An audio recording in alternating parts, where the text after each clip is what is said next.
We are live. So they just dropped another clip from the same video that circulated and kind of went viral before. They just dropped another clip from that same conversation where Ebony K Williams talked about how she'd probably be pretty good at dating women. They were throwing around the idea and concept of being lesbians and messing with women, and I'm hearing background noise. They was throwing all of that around, but it got interesting because they had a realization where they came to the conclusion that, wait a minute, we'd probably just be getting used for our money too. Do we really just want to be taking care of these chicks? Do they got it? It was almost like they went through their head like, wait a minute, we don't want to be exactly with the men. I mean, it was interesting. It was interesting to put it mildly. They had some lightweight revelations in the process. So we're about to get on into this. We're about to dive on into this. So strap on in. Let's get ready to go. As soon as I find my intro, which I've passed it, scrolling through it. Let's get ready to go. Let's get it.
Peace, folks.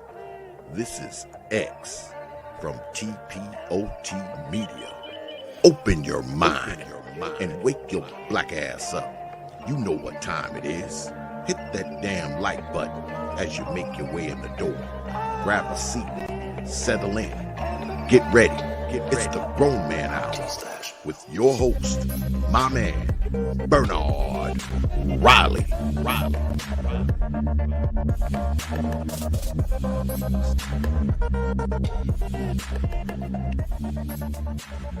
Welcome to Machismo TV, the ultimate destination for modern men seeking to upgrade their lifestyle. Subscribe to Machismo TV and Saul T-Balls. We stream daily from 12 midnight to 8 a.m. Eastern Standard Time, the best male-centric content. Highlight reels without reviewing or providing any editorial bias to the content. We have done so much, with so little for so long, we are now qualified to do anything, with nothing. We've done, hold on, that ain't right. That was right. We've done so much with so little for so long, we are now qualified to do anything with nothing. Those are the words from Machismo TV. The link will be pinned to the top of the chat somewhere, or perhaps in the comment section if you're catching it after it's uploaded. And if you're catching it after it's live or after it's uploaded, make sure you hit the like button. Make sure you hit the like button. It may be a link for you to hit on the video if you're watching this live. It'll definitely be a link to go and subscribe to Machismo TV. But shout out to everybody in the building. Appreciate each and every one of you. To the title, Ebony K Williams for wish they could date women, but we know why they won't. Brenda is saying that they still won't be satisfied. Trust me, there's a backstory there that I'm not going to unpack. But shout out to Brenda. Shout out to Darth Low IQ. Shout out Darth Low IQ. Still very funny name. And shout out to Mike for Mike of his Perkins says black women that colorism didn't work for, listen to them. Nah, right on. We got Deadly Bean in the building. Shout out to each and every one of you. Trying to adjust some things to make the screen a little bit better. All right. KG in the building. What's going on? Mr. Snazzy in the building says, what's good? Wait, hold on. What did he say right here? He said, Brenda, they'll look at each other when the bill comes. We're going to get into that. There's a number of things that we got to get into today. But before we get into the main topic, another very interesting story, which was going to be the main topic today, but it's going to be the lead off. A woman went to the internet and told a story about how her dad abandoned her and her mom and 3 other kids. You know, just walked out on his family to go start a breakdancing career. We got to talk about that first, because the dad actually made a response video, ultimately setting the record straight. And he's like, why is she on the internet saying that I was a dead? Well, she didn't say she was a deadbeat, but she described what most people deemed to be a deadbeat, and everybody called him a deadbeat. Basically, she was lying on her dad. All right. She was lying on her dad after a divorce. And he came and set the record straight. Something that we don't see men do. And he was polite about it. He was a gentleman. But we do got to get into this, because this is a very funny story. Very funny story how this all played out. Just saw this morning. So we're going to get into this one first. You got to hear this one. You absolutely got to hear this one, where this chick she just went on here and just lied on her dad, and then he made a video setting the record straight. You got to hear it. Oh, and commercials. Yeah.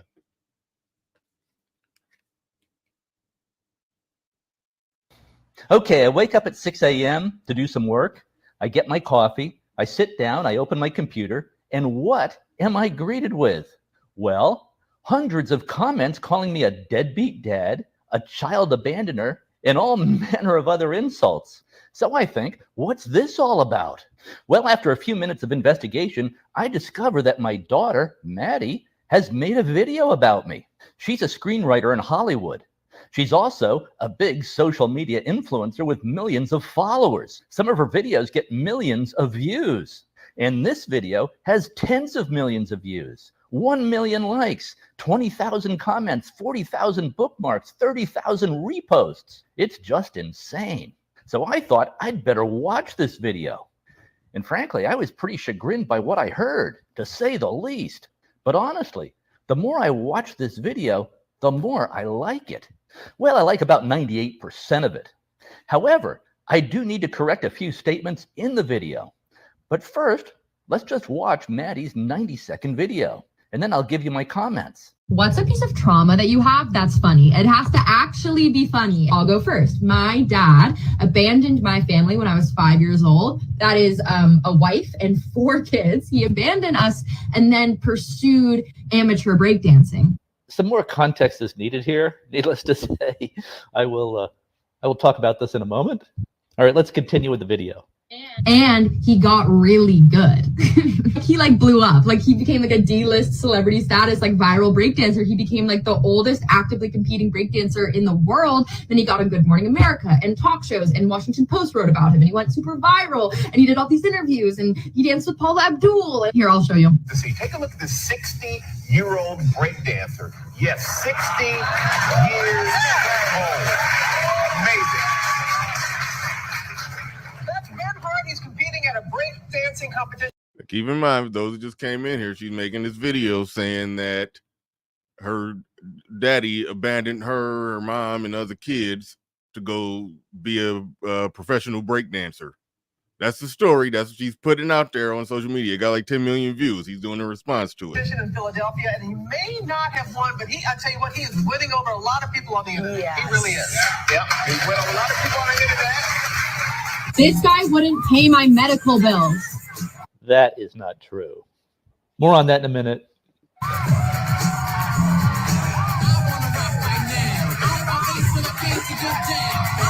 The worst part, damn it, he's good. He should not be able to move his body like that. It's impossible. It's beautiful. Hey, Dad. Thank you, Maddie. There was no split custody or anything. He just left 4 kids to do that. He may not have paid for some of my medical bills growing up, but he did give me this breakdancing merchandise. So that's him. He's on his That's a nice shirt. This is his b-boy name because his name is Ben Hart. I'll get texts like this, "Happy birthday?" ? And then links to his break. Are y'all hearing background noise and feedback, or is that just me? I think that's probably coming from this video. That's Oh, true. you have funny trauma, like actual funny haha trauma. I need to hear it. Thank you. Okay, in many ways, I love this video. And of course, I love my daughter, Maddie. And we get along great. At least I think we do. But a few corrections are in order, or at least a few things that need to be put in context. First, I can see that as a 5-year-old, Maddie would see her dad as having abandoned the family. One day I was living there, the next day I wasn't. And that will look like abandonment to a child.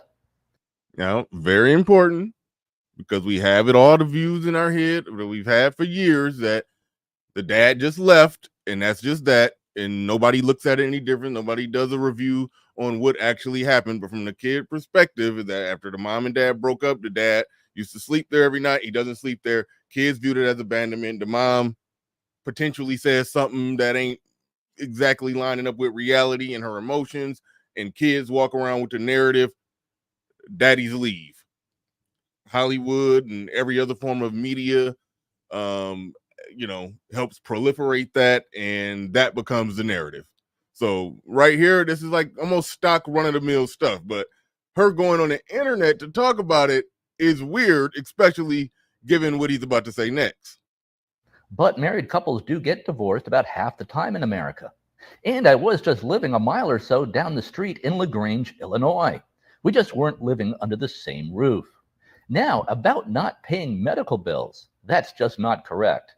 Here was the financial arrangement of the divorce. Maddie's mom, my ex-wife, got $2 million at the get-go, out of the gate, a lump sum payment. Plus, I was paying her $18,000 per month in child support and alimony. This was later reduced to $12,000 per month. And of course, I paid health insurance and out-of-pocket medical costs. I also put $600,000 into the kids' college fund. In all, I paid out about $5 million to my ex-wife to cover costs for her and the kids. And this is in 2005 dollars. So add 50% to account for inflation. In other words, I was not a deadbeat dad at all. And by the way, Maddie did not say that in her video, but a lot of the comments assume that and say that. Now, what he was paying was astronomical. So the guy must be loaded and must got a lot of money. But even in normal working situations, working class people, and we're about to get into that too. We're about to actually address the video where the chick said, if you're making $50K a year, you shouldn't date. We're about to address that today too. So stick around. I know a guy, I actually just ran into this guy at Hooters of all places, but I recently ran into a guy I worked with. He had 4 daughters, and he,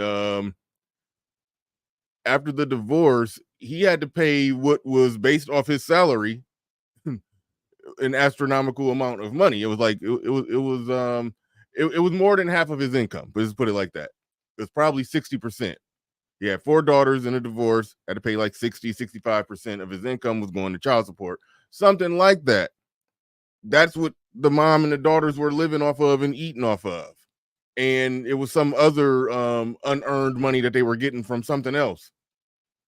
But the way that they were living, relatively comfortable was strictly off of him, while the mom is currently trashing him to the daughters, but he's working every day in steel-toe boots, helping them to live relatively comfortable. It's like that happens. It's very annoying. Very annoying. I see what you said, Micah Perkins, when it comes to the dad leaving the abandoning the mother and the kids. I always ask the question, because Mike told me to ask my question is, did he leave you and the kids, or did you leave him and take the kids with you? When you ask women that question, you get amazing answers. They never just say, oh no, he left me and the kids. They give a roundabout way answer that you got to read between the lines and probe a little bit more, and you find out that she actually left him and didn't want to be with him and didn't want him to come back, which means she left him and took the kids with her. That's just all to it. Now, of course, there was no way for Maddie to know how much I was paying because she was a kid. This wasn't something I talked about. Also, remember that I was living 1 mile down the road from the kids in LaGrange, Illinois. Sidewalks all the way. Bike riding distance, walking distance, like, come on. An easy walk or bike ride. I saw the kids all the time. No abandonment, just a divorce. Was I at fault in the divorce? Yeah, I would say I was about 70% at fault. I own that. Maddie's mom and I were really not compatible in many ways. We were compatible in some ways, but not in other ways. Do I regret marrying Maddie's mom? No, absolutely not. If I had not married Maddie's mom, Maddie and her 3 siblings would not have been born. They would not have existed. The kids have turned out great. Maddie graduated from Northwestern University and is a screenwriter in Hollywood. Maddie's older sister, Tori, is a partner at a hedge fund on Wall Street, and she's getting rich. Maddie's younger sister, Olivia, just graduated from college and is teaching English to first graders in Thailand. Her older brother, Peter, is getting a master's degree in psychology. I get along great with all my... Through the school that he paid for, by the way. They are doing good. They're all successful through the school that he paid for. But you made this video and just put him out there wrong like that. Kids, including Maddie. At least I think I do. So the kids are doing just fine despite Dad's many shortcomings. One other slight correction, which I hesitate to even bring up because I love the way Maddie did this in her video. I did not abandon the family for breakdancing. I have a career. I'm in the advertising business, built an ad agency. That's how I was able to afford to pay Maddie's mom $5 million. Maddie's mom and I separated in 2004 and divorced in 2005. I took up breakdancing entirely by accident in 2012 as a way to get in shape at the age of 54. I then just kept doing it. I'm now age 66. Now, some of you might be wondering, can he still breakdance at age 66? Well, I don't know. Let's see. I'll give it a try. Okay, Maddie, let's see how the old man does.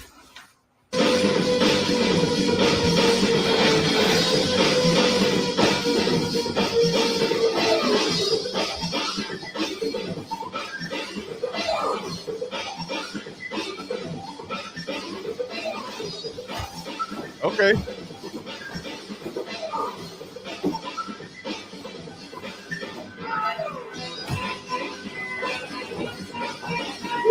All right. That's it. That's it right there. I had to play that one. One, somebody said cringe. No bullshit. He's 60. He's 66. Ain't nothing cringe about that. His little setup that I'm about to break dance, that was cringe. It looked like it was going to be cringe until he started spinning around on his head. Until he started spinning around and doing a little kick twirl spin, whatever that's called, I thought it was going to be cringe.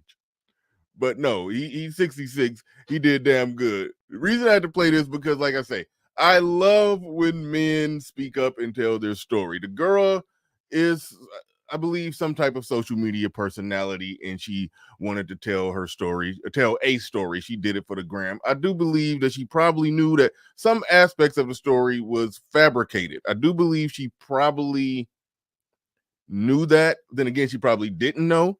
She probably did have a perception. We don't really know that for sure. But the fact of the matter is, for her to just that humbly, peacefully just put, somebody say buy Bitcoin. Yeah, he had that big Bitcoin thing. He got all that money. I bet he made some money off that Bitcoin. Hope he jumped on and jumped off at the right times. But here's the deal. All right, hold on, wait. It's saying I found that this generation spend hours trying to find stuff wrong with them. Oh, shit. Okay.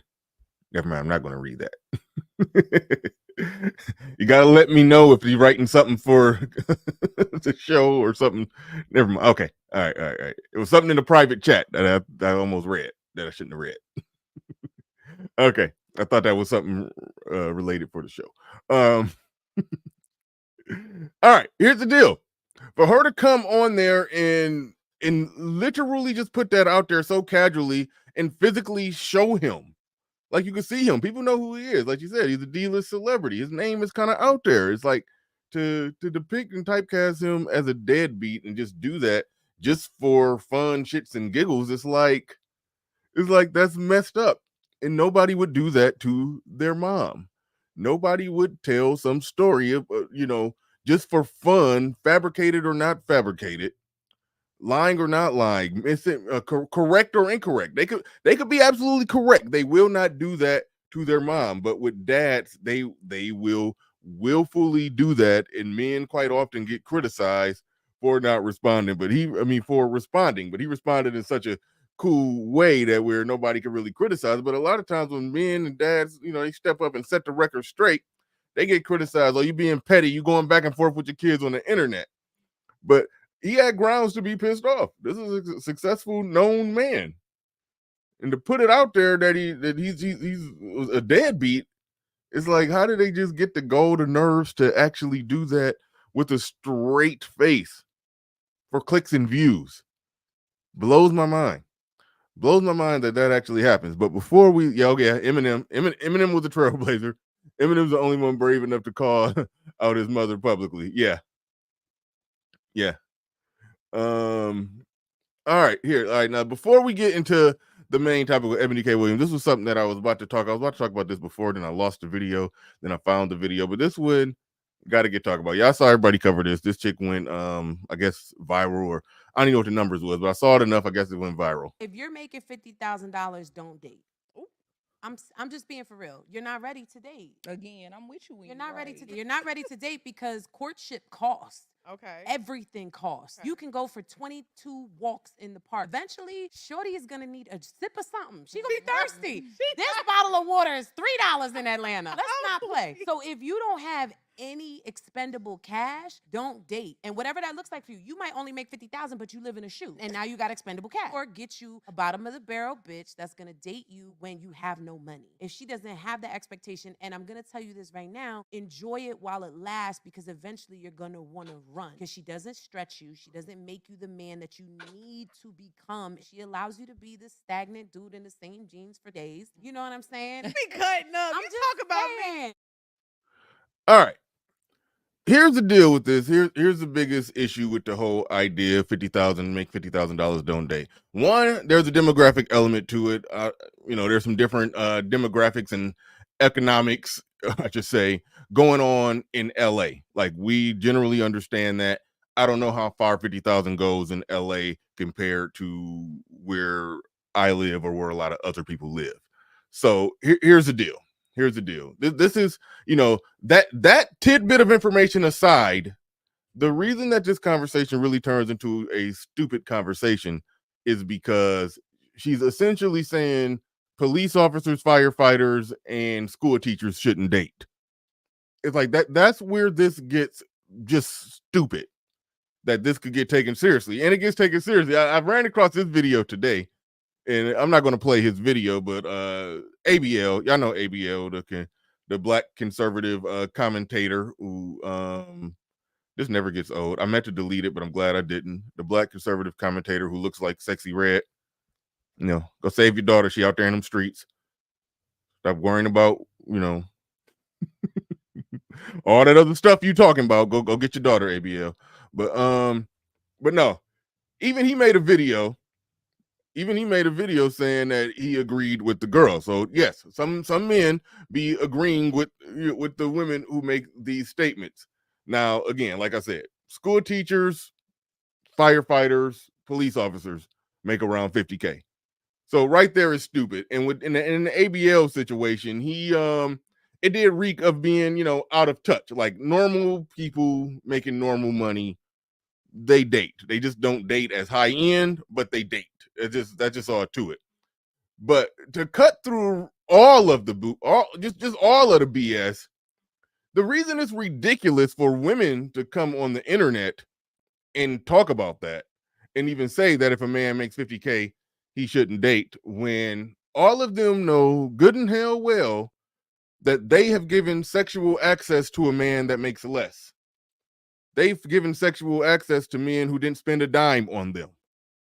So it's very disingenuous to try to make that argument to say that men who make less than 50K shouldn't date, when 50K isn't required for someone to get access to your vagina. It's disingenuous. I do believe men can have a conversation that, hey, don't date seriously until you get your stuff together. That's a legitimate conversation.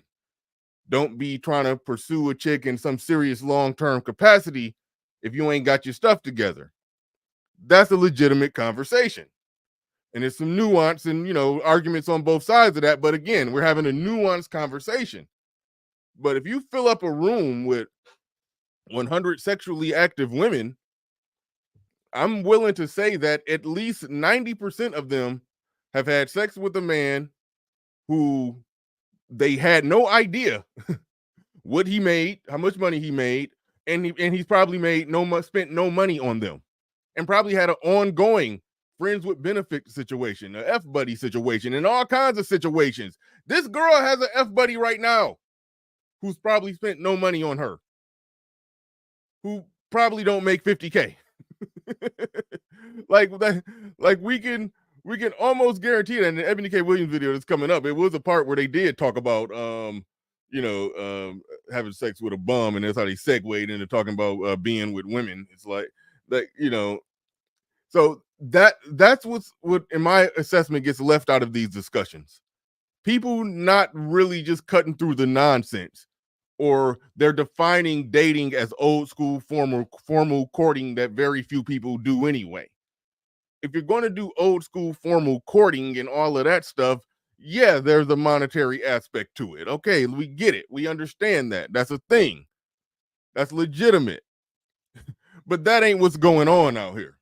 There's a lot of people just getting together, casually doing their thing, and then you find somebody that you really like. Then you go and do that little song and dance, that whole little process. But I guarantee, and if you ask them, they would probably say, if I ask them, do you mean not dating casually, no casual sex, no nothing, no this, no that, no, they probably would say nothing, nope, zero. While currently sleeping with somebody who spent not a dime on them.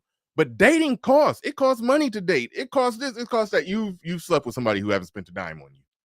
I've said it once. I've said it again. And if you've been out there dating in these streets, which I ain't out there no more. I ain't out there.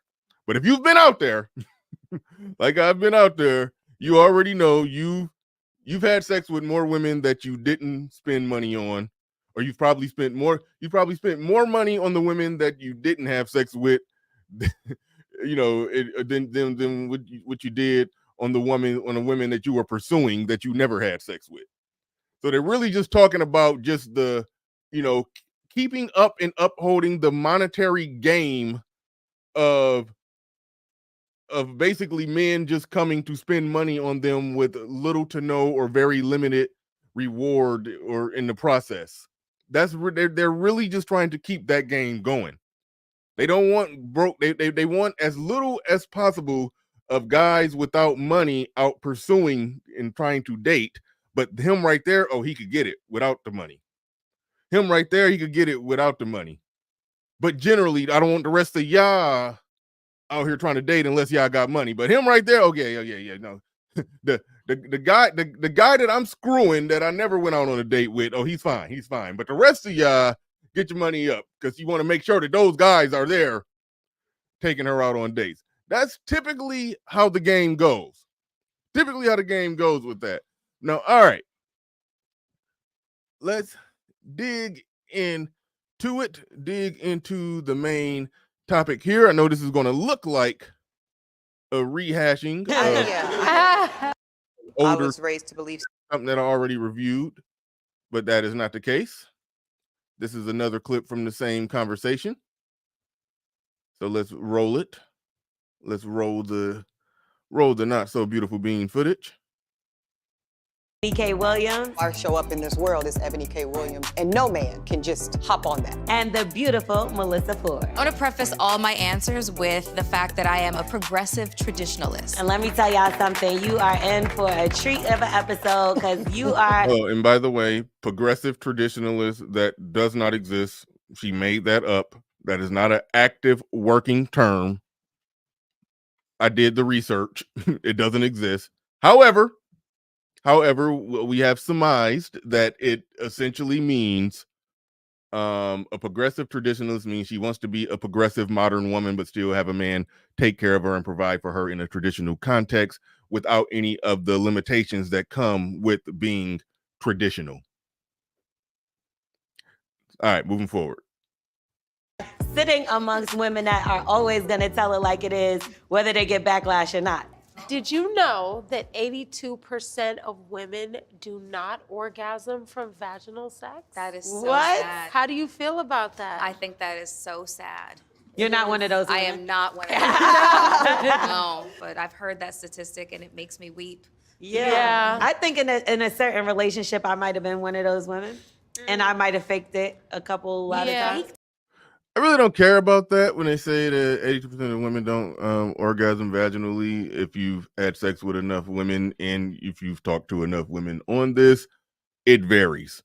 There's some women who they come frequently from it. There's some that come less from it. It's some who, for whatever reason, with this particular person, they'll come vaginally more.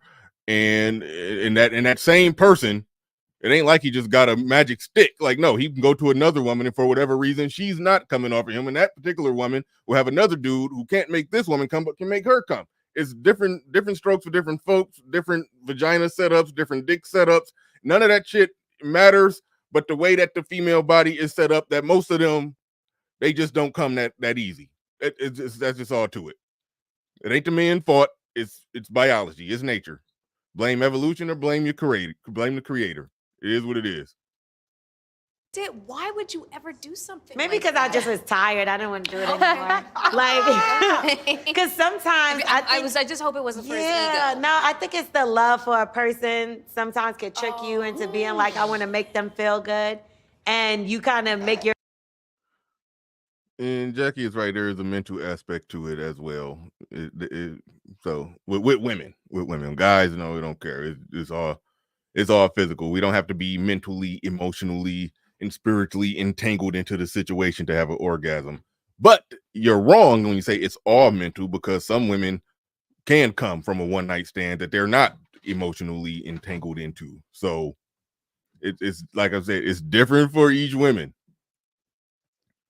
Women have had women doing the corn industry, but replace the C with the P, have they've had squirting orgasms, splash the camera in the face. the cameraman got to reach around and wipe off the camera from a squirting orgasm off a guy that they just met 5 minutes before the scene started. So it's not just mental; it is a physical aspect to it. But it's no, I don't take it as pressure on men that the way that women's biology is set up. That's just all. That's all I'll say.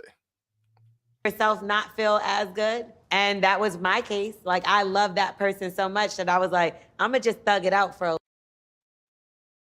He said squirt is pee. I think squirt is partially pee. Partially.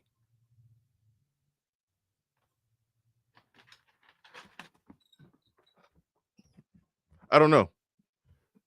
Somebody Google that. I don't think it's all pee.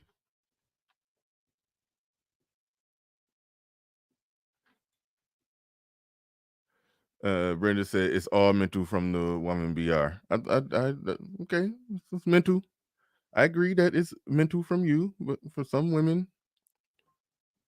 okay. It depends on what y'all mean by mental. When y'all say mental, are you talking about you must be emotionally connected to the dude? If you're saying that, I disagree. But it is mentally. If you say it's mental, it's based off how much you're mentally into it. Then fine.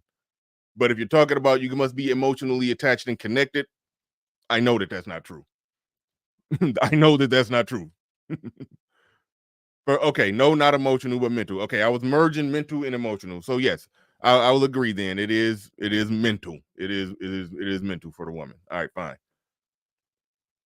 A little bit. Yeah. And then when I realized that I wasn't happy, it was causing arguments in other places, of course. Because if I'm not satisfied, I mean, now we have a problem. And then it got to the point where I tried to talk to him about it. Oh, God. But no, I didn't say I faked it. Okay. I just was kind of like, why don't we try doing this instead, or do it this way, and he just wasn't open to it. So I had to keep it moving, child. Why are you looking around, Ebony? You looking at this? I'm looking around. I'm trying to get. Have you dealt with that? Have I dealt with that? Younger years, yes. Like a lot of women of my generation, especially. I was raised to believe sex was for men. Wow. Wow. I didn't get that memo. Oh, All right, this is where women are fake. If you listen to the way they say, wow, it's like they know she just said some bullshit and they won't call her on it. There is an era of women where they could say that they were raised to believe that sex is just for men. That's not her era. She's my age. I think she's a year younger than me, maybe. I'm not 100% sure. I think she's 40. I think we're both 41. All right. I mean, we was born in the early 80s. Was 10 years old in around 1982. That means that we grew up watching, TLC wearing outfits with condoms with condoms on their clothes. They wearing condoms as like ornaments or they wearing condoms like jewelry, basically. Like, so no, that aspect of it is fake. You go back far enough, you can see women raised like that. If your mom really sheltered you and no TVs in the house and only let you go certain places where she was there or an adult was supervising and it was very structured, it's very possible that somebody made it out of the 90s and early 2000s coming up where they had that view. But other than that, hell no. She's capping, she's lying. She's really just speaking to feminist ideals from an era that she personally didn't grow up in. You grew up on TLC and Adina Howard. Like, cut it out. Damn, right when I said Adina Howard, he had it in the chat room. And living single, yeah. Like cut it out. Like cut it out. Like that's where everything she be saying, she be capping. And oh yeah, like I forgot. I remember when she when she tried to say stop the cap, but she said stop cap. Stop cap. Yeah, she need to Stop cap. You need to stop cap on that one. Get the sayings right, one of us. Well, yeah, look, Stop cap. What are you doing? Okay, yeah, Lil Kim and Foxy Brown, all of that. Yeah, it's. Oh man, but yeah, so she's being fake right there. She's being fake, and they go along with it. They go along with it. I was raised to believe sex was for men. Wow. Wow. How did you get that memo? I mean, and not even directly. I think socially. I think just everything about sex, even when I thought of porn industry and just anything adult sexual felt towards men, for men. And I think that's one of the things I really applaud about this younger generation of women and artists. And, so all of that kind of construct around Black womanhood that I'll say for me, I think I internalized as complicated, at least around my sexual identity, made it easy for me to not prioritize my sexual needs. Really? Ooh. So that's something that would be pretty much last for you when it comes to relationship. Yeah, and it honestly probably still is. If I'm being honest, yeah, it would be icing on a cake. It could very well be that she's a sexual prude, and that could be the case. But she's trying to impose all this feminist rhetoric and feminist ideals from an era, from a pre-second wave of feminist era she did not grow up in. She's not 70. Like, is cap. I'm not gonna. There's such a thing as like too small and absolutely not. I'm just probably saying way more than I should, but that's and I kind of work from there. Well, they say like the homeless guys give you the best sex. Being honest, yeah, it would be icing on a cake. I'm not gonna. There's such a thing as like too small and absolutely not. When she said too small or absolutely not, that absolutely not, I believe she was referring to too big. I've always said this, that one, you've had sex with enough women, all that stuff that they be talking is cap when they be talking about, how much size they like, they don't want them too small, but they listen. This is something I've always said. Yes, they don't want them too small, but the women who vaginas don't got walls or a back to it have like dominated the conversation. Then the women who got walls and a back to their vagina, they just get quiet and don't say nothing, and they let all the bottomless pit bitches, the chicks that got the bottomless pit down there, they let them dominate the conversation about size. But if you're a man, you've had sex with enough women, you know that they all don't want a goddamn forearm. They all don't want a forearm in their vagina. If you've had sex with enough women, you know that it don't take all that. The size conversation just gets stupid. It does. It does. But I'm gonna move on because as a man, I only can talk about dicks for so long before I get called suspect. But anyway, let's go. Just probably saying way more than I should, but that's, and I kind of work from there. Well, they say like the homeless guys give you the best sex, like the guys without nowhere to stay. So that's why you don't know that. That's why I don't care That's about why that. you don't know. Yeah, I don't need the best sex, bitch. I need the best interest rate. I need the best FICO. I need the best. No, I'm just kidding. But when it comes to Nah, she wouldn't. But I'll never knock a woman if she don't put a high premium or if she don't prioritize wanting to have the best sex. So I do want to make that clear. With her, we know what she prioritizes. She prioritizes just the general optics of having some high earning successful dude. I think she prioritizes the optics of that, not the necessity of it. It's because she already make that money. So it ain't like she need that money. It's just that she don't want to, she can't respect a man that makes less than her, but she happens to, make millions. So that's she got a very personal gripe that she be just thrusting upon everybody. That's how I view and analyze her. If I analyze her personally, but just in general, I mean, that's not a bad take for her in general to just say I don't prioritize a guy just giving me the best sex on earth. Not a bad take, but there's some reading between the lines and context to it with her. But I'm moving on. like romance and stuff like that, that's just something that you just don't think of at all, or you just put that last in a relationship. I can't believe I'm saying this. Somebody said, "Who's the chick with the squirt-colored hair?" Somebody Google officially is Squirt P. I've looked that up. I forgot what the official answer was. It seemed like the jury was still out. Do put it last. There is a minimum level of sexual satisfaction that I need from my man in my relationship. If we can get to that threshold, there's a lot else that I'm prioritizing in front of that. Yeah. It really is. That's really the truth of it. And that's probably why The chick with the squirt-colored hair, that's L'Oreal. That's the chick that said Michael B. Jordan was corny. It's like they find the women who have just, okay, you got Melyssa Ford, who was, who's just basically just been outed as spent the best years of her life selling a box to the hip hop industry, that, you got her on there. You got the L'Oreal chick who just, was immortalized as just the nonstop just, the chick who called Michael B. Jordan corny, then pull it back up on him like, hey, you remember we was in high school? And he's like, yeah, the corny kid. Yeah, she's immortalized as that. And then Ebony K Williams, who, got her issues, the whole bus driver gate situation, complained and rallied against Kevin Samuels and then realized he was right and then started making his talking points. It's like they put a weird array of women to come and speak for women. I'll just say that. That's what's typically going on. my pool is so small and I'm okay with it being so small. So dick in a conversation does nothing for me. And I've had this conversation I'm very serious because I'm having conversation with y'all and in most of these settings I'm getting paid for it. Yeah. So, conversation, check. Dick free.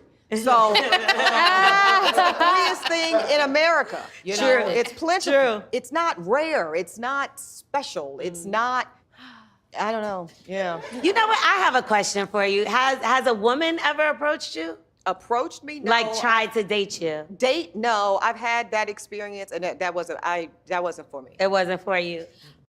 The very high percentage. Very high percentage of women, I can look up the stats on it, has experienced, dabbled, messed around, had a fling or a thing or something of the sort with a woman.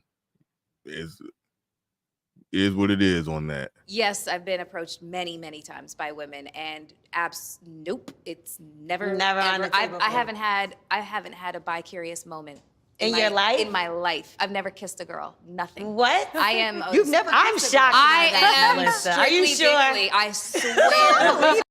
Look how shocked they are by it. Completely shocked. You saying cap, Mike? You saying cap on that? I don't know. It's some chicks like that. She doesn't strike me as being like that. She don't strike me as being that chick, but it's some chicks like that. I'm willing to believe that, but I also do know that there are chicks who will look you right in your eyes and say they're not bisexual, and then later tell you a story about stuff they did with women. And so it's a lot of cap on that, but they keeping it real in their response, like, really? Are you serious? But it just let you know how much of a thing it is.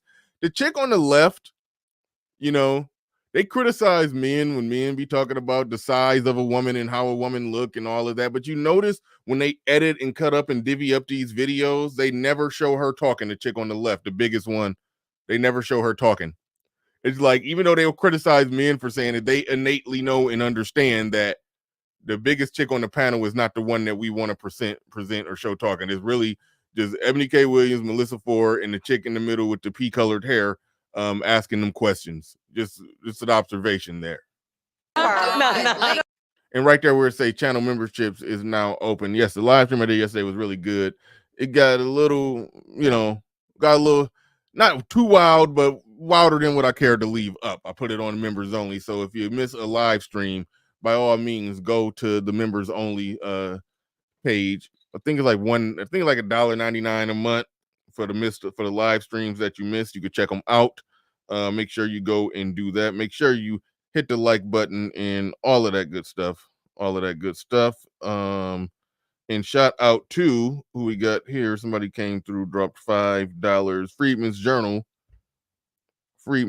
dropped $5 on the Cash App. Freedman's Journal dropped $5 on the Cash App. Do appreciate that, brother. He says #doomed. Yeah. #doomed. But all right. Listen, I have wanted to want women when men pissed me off. Mm-hmm. Like, you know what? I'm just going to go over to the other side. But no, I'm just asexual. Okay. Now, like I said, it's some women who legitimately never did it. But any woman who says, I've wanted to want women when men piss me off, like, there is no amount of pissing me off that women can do that can make me consider men. So that right there is in and of itself enough to make me say that, nah, you got it's something there. There's a there. So now I'm leaning towards the idea that she's probably lying. Because no experience could make that happen for me. No experience, none, not even almost. So yeah, she's lying. So all right, let's move it on. About to get to the good part that I wanted to talk about. We already here, but it's a specific part. Sexual when they piss me I'm off. asexual too. You know? Oftentimes. I feel like I would do great, and this is so. Mhm. I feel like There I you would go. do great. Dating a eunuch? No, but dating women. I think that I offer more to women. That's why I asked. Okay. And the chick is admitting that's what she asked her. She's saying she thinks she would do great dating women because she believes she offers more to a woman. Because one, she knows and understands exactly what it is that women want. And what do women want? They want a high earning, successful, masculine provider. So that really speaks to the crux of why she analyzed it and came to actually a logical conclusion that she would make a really good man.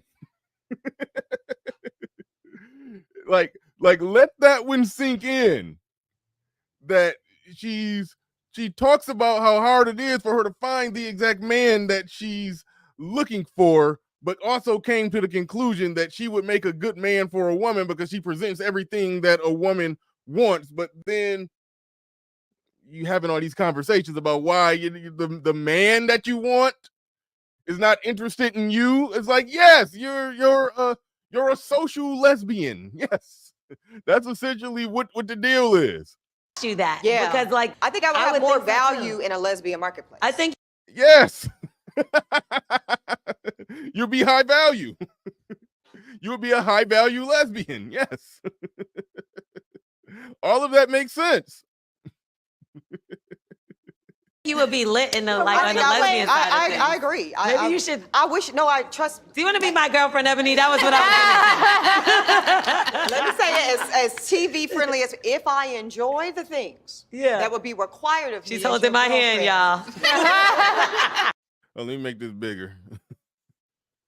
Because a homegirl with the pea-colored hair out there shooting her shot. She out there shooting her shot. Like, let's go.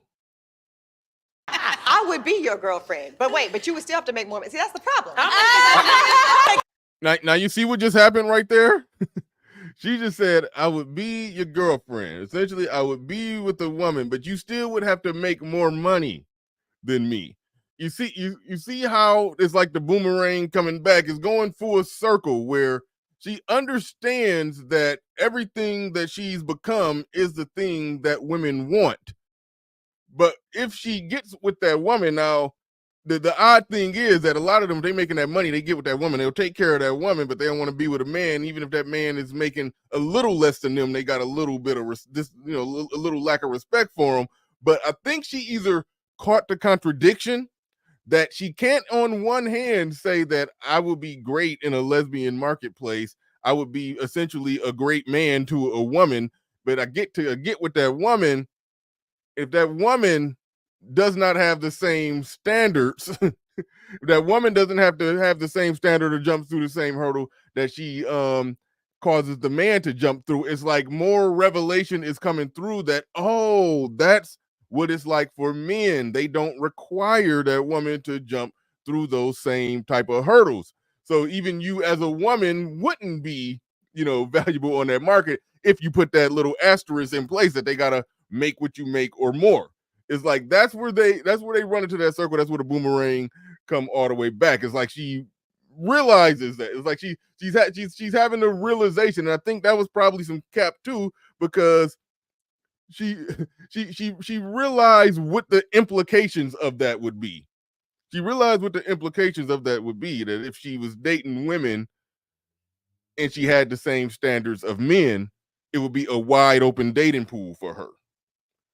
But why not that she's a woman, but moving, operating, being successful, industrious, doing everything exactly like the man that she want, but requiring a man to make what she make, that shrinks the pool. That's the reason they having all of these ridiculous conversations. She doesn't like women either. No, it's like she'll get to that point where she'll feel like that woman is leeching. She'll get to that point where she feel like that woman is leeching. But shout out to Jackie Jack, put $2 on the super chat. Do appreciate that. Put $2 on the super chat. Appreciate that. These last $2. I'm not gonna lose. All right. Alrighty.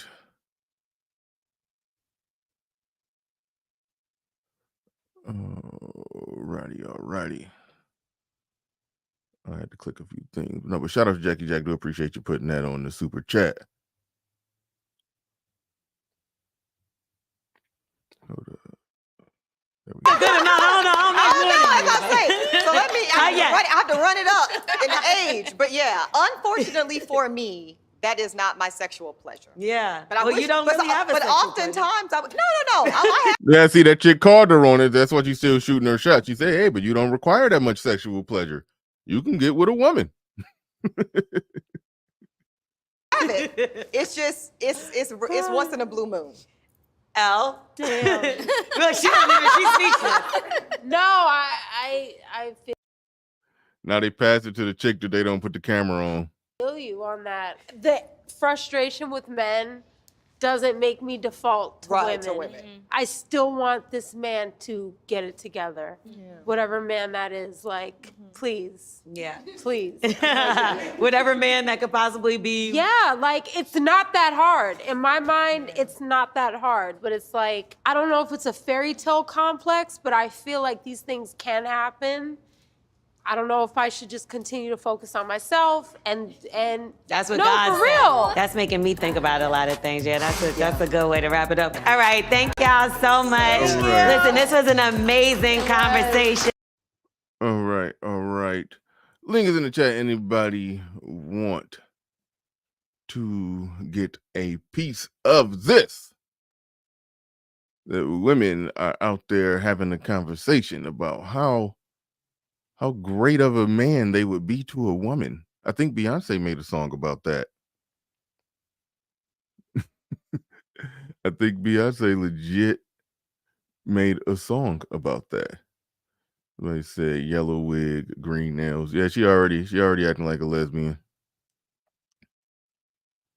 Says Elle was good in her prime. You talking about the L'Oreal the pea-colored hair chick? She was. I never seen her, so I wouldn't know. But we are joined by Game Changer. What is going on? I do believe you covered this yesterday. So what's up? What's on your mind? What you got on this? You stole my stuff, Bernard. from what I said yesterday. What I said Really? about the traditional progressive. Yeah, that's my stuff. I swear on. Hold on, wait. Time out. I swear on everything. I did not watch your stuff yesterday. But you knew it was there. I didn't know where you went because I was looking at what you were saying in the chat room. I thought you probably had a different take because you was probably liking that Ebony K Williams didn't really care that much about her sexual pleasure and was probably criticizing Melyssa Ford for just putting. No, that's exactly where I went on my show. Yeah, I was so talking that about was I was my talking about the traditional progressive portion. No, you stole my shit. You stole my shit. No, I said it yesterday. I said the traditional progressive is bullshit. I was saying that yesterday. I know, but she said that on a previous show. That clip at the beginning, they played at the beginning of every show when Melyssa Ford is on there. And so I could pull it up from 3 weeks ago where I also said that about the traditional progressive. So I mean, I'm not gonna say you stole my shit. I'm just gonna say I did it first. But no, I can prove that I did it first, but we gonna move on. No, but the other part is true. The other part, Ebony K Williams, I don't think that women should really prioritize, and naturally they don't, the physical aspect of sex. Sex is for men to receive, not for women to receive pleasure from. It's really not women's business what I do down there, you know. So it's their body. But it's my penis. But how's it not your business what they do? How's it not their business what you do down there? It's their body though. They need no. What they're doing is they're giving me pleasure. What they're doing is they're giving me pleasure.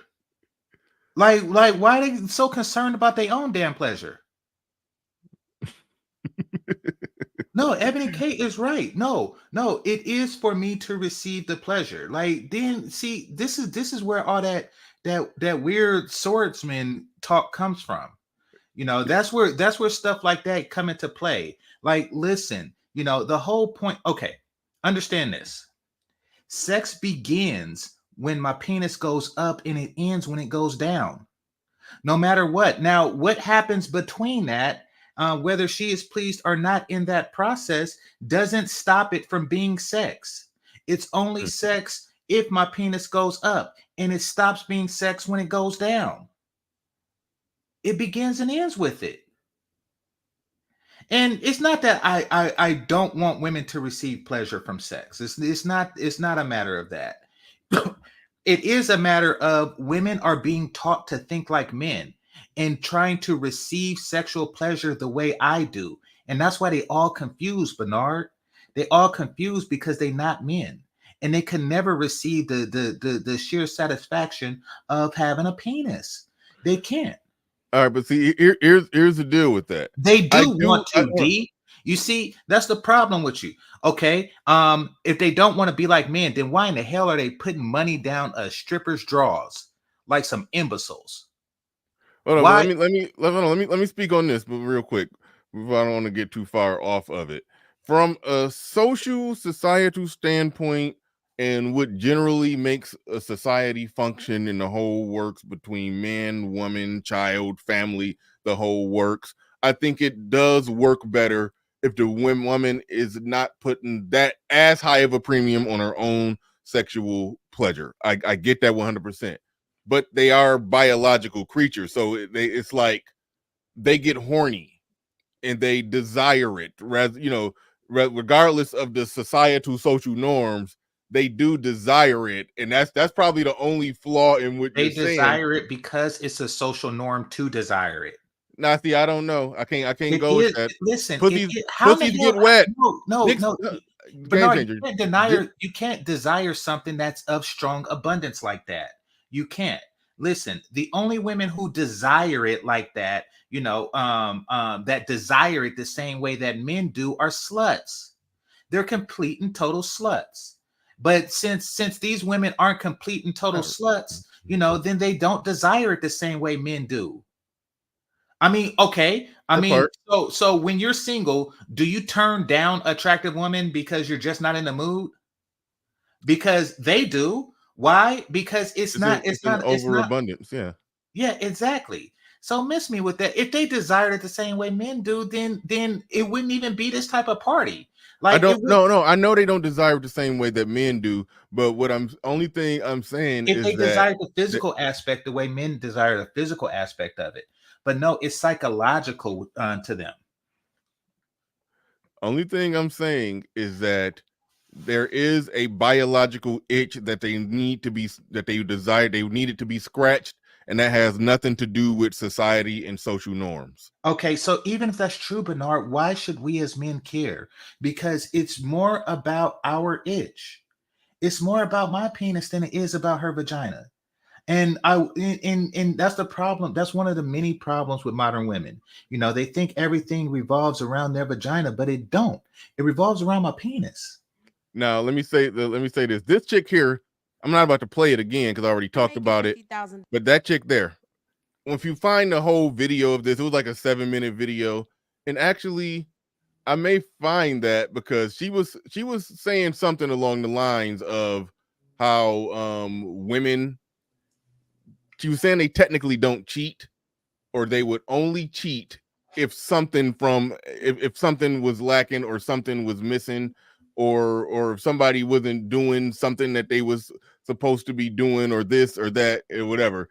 So on one hand, it's you saying, and I'm with you on, there's an aspect of it where I don't give a fuck what they talking about, but there's also an aspect of it where I just want to get you. I got to find this clip, and damn it, I can't find it. I had it, but it's gone. But I will find it. So fuck what you talking about right now. I'll pass it back to you. I'm going to find the clip of her talking about how when men, women, she's going to talk about it from a standpoint of women not being pleasured, and then what happens and what goes through their mind. She's going to say some bullshit. I just want to get your response to it, because she was explaining how that's the root of women cheating, because they're not certain needs aren't being met and shit like that. So go ahead. No, I was saying you find that, but I want to address King Combo talking about get used to Jergens GC. Listen, I use my own damn spit. All right, for one. And for two, just the fact that you use Jergens means that you overindulge in it. What the hell? So what if I do? If y'all think I'm going to waste brain power trying to figure out the Rubik's Cube that's between a bitch's legs, you are sadly mistaken. Okay? It is too damn hard. And I've been trying too damn long. I say, fuck it. That is on them. It is on them. They and then they be like, just 2 more minutes, just 2 more minutes. And it's never 2 more minutes. They always gonna want more. It's an inability to satiate. When I'm finished, I'm done. And that's my business. And if they don't want to see me again after that, then that's their fault. Why? Because they miss all the other good stuff. They miss all the other good stuff, all the other psychological goodness that comes with my penis. They missing out on that. Why? Why? Because they didn't get an orgasm? Bitch! See, that's your fucking problem. We didn't even know woman orgasms existed until like 1920 something. And now all of a sudden, now that you found out that there is a place, in your body, that there's a button in your body to push to make you a little bit happier, you feel that it's my duty to try to figure out how to push it. That fucking nuclear launch code sequence that you got down there. Fuck that. No. I am not that dude. I'm not trying to hack your pussy every time I'm fuck. I'm trying to figure out how to give myself the best pleasure. Yeah, I found something better. Actually, I found the clip I was looking for, but it was funny because Bernie Mac was talking about this on Kings of Comedy. I think it's when he was like, "You better get yours." He's like, "I'm gonna get mine. You better get yours. I get mine. You don't get yours, then you fucked." That's just what he called it. So yeah, I'm trying to pull that up. Why is it looking okay? Shit, just look. Everything is acting weird on my end. Everything is acting weird on my end. But yeah, I'm trying to get that pulled up, and I got the video of the chick, talking that shit that she was talking. So yeah, we're gonna pull that one up. But everything, yeah, Brenda, is hack. Weird. And the reason why, explain what she said. Explain what she said. What did she say? Brenda's like hack, because I was like, hack the pussy. See, the reason why it's a hack is because it's difficult to do. They not giving out the password to the motherfucker. Nope. See, with men, it's easy. You know exactly what to do to make my dick happy. All right. But since y'all shit so complicated, it's like, fuck it. It's your fault for putting so many firewalls up on your pussy. Man, if it was actually biological, it's not hard to do anything else biological, is it? How difficult is it to take a shit? Like, no. How come it's so damn hard to do that? Why? Because it's not that serious. Yeah, it is. There's an aspect of it where I think hack is the right word. Yeah, I'll give you that. Hack is the right word. Like and I know you based off everything you said, you've never took the time to try to really figure this out. No, but I have, Bernard, and I and figured out that it's not worth figuring out. Okay, cool. Okay, but yeah, hack is the right word, and each woman got a different combination, a certain type of positioning, and a certain type of, if you stroke it like this in this position at the right pitch, right velocity, right motion for the right amount of time, like a cake baking in the oven. You turn it up too high, it ain't gonna bake right. Too low, it ain't gonna bake. It's a certain pitch, and do it just right, she might come. Like, see, that's how their vagina setup is. But and everyone got it right, because she says that is true communication is a password. You see, that's the thing. Like, if she's not seduced on all the other mental aspects of it, and she still needs a physical aspect of it, then that's on her. Because then it's like, it's ridiculous. And then D's like, oh, it's not that hard. Yes, it is. I hate these bravado chest beating dudes that be like, oh yeah, I do that all the time. No, you don't. And you want to know how I know? Because every pussy is different. It got a different password to the motherfucker. So don't give me that crap. There isn't like a one size fit all. There isn't like a single key that opens every lock. That's bullshit, okay? Trust me, I fucked enough bitches to know that not every two pussy is the same. And every time I fuck a new bitch, listen, I do not care. I long since stopped trying to figure that crap out. It's not worth it. Yeah, anybody, I can't find a comment, but anybody who said that it ain't hard. I can fake chest beat and say, oh no, it ain't hard if I only talk about this one particular chick that I was able to make come real fast. It was just so happened to be a case. I don't know. We had good sexual chemistry out. A number of reasons I don't feel like getting into, but for whatever reason with her, it was often. It was some women, 1 out of every 10 times. Some women, 1 out of every 5. Some 1 out of every 5. Some women, not at all. With this particular chick, it was like 2 out of every 3. So I can chest beat about that one, but I know that if you have sex with enough women, you know that it's a range and it varies from woman to woman. Exactly. It just is what it is. And so what I'm saying, Bernard, is for me, it's not worth it to figure that crap out. If she just so happens to accept the password that I give at first, then that is good. Everybody is happy. But I'm not gonna keep trying different stuff, hoping to. No, what do I get from that? Now you're cutting into my enjoyment. Oh man. Oh man. Oh man.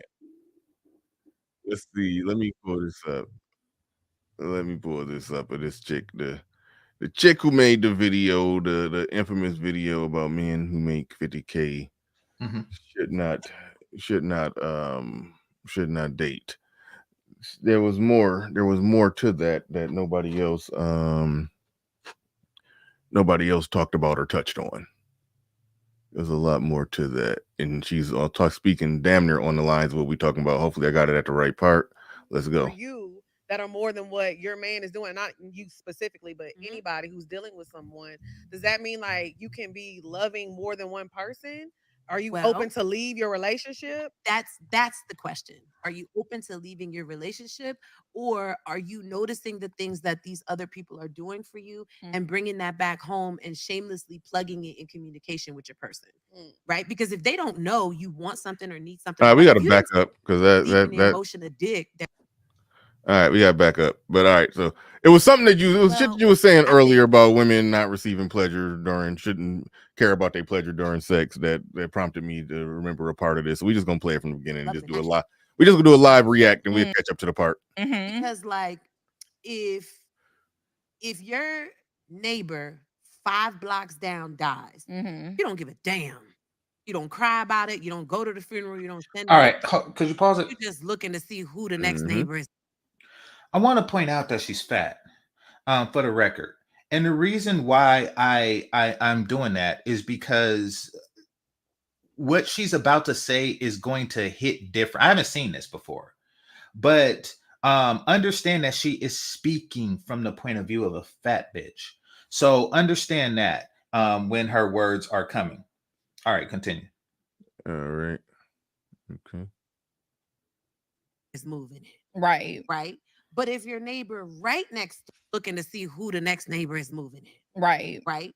But if your neighbor right next door, the one that like, might mow your grass, might make sure your bins is brought back in, might tell you when the people's coming to do the street cleaning or whatever. When they die, you're sad. Yeah. And you feel it in your heart. And you're like, damn. And that's because that person is doing things for you. Right. So in my mind, love is an action. It is an act of service in some measurable way, right? That's why you love her. You see?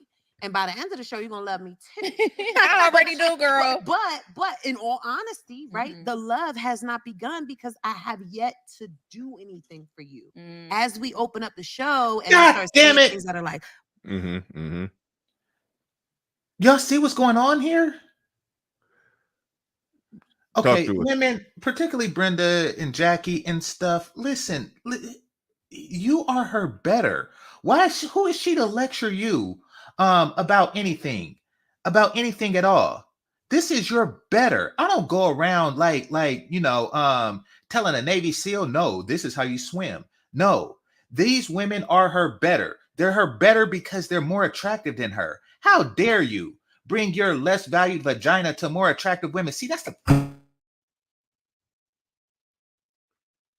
So your issue here is that this less attractive woman is giving advice to more attractive women.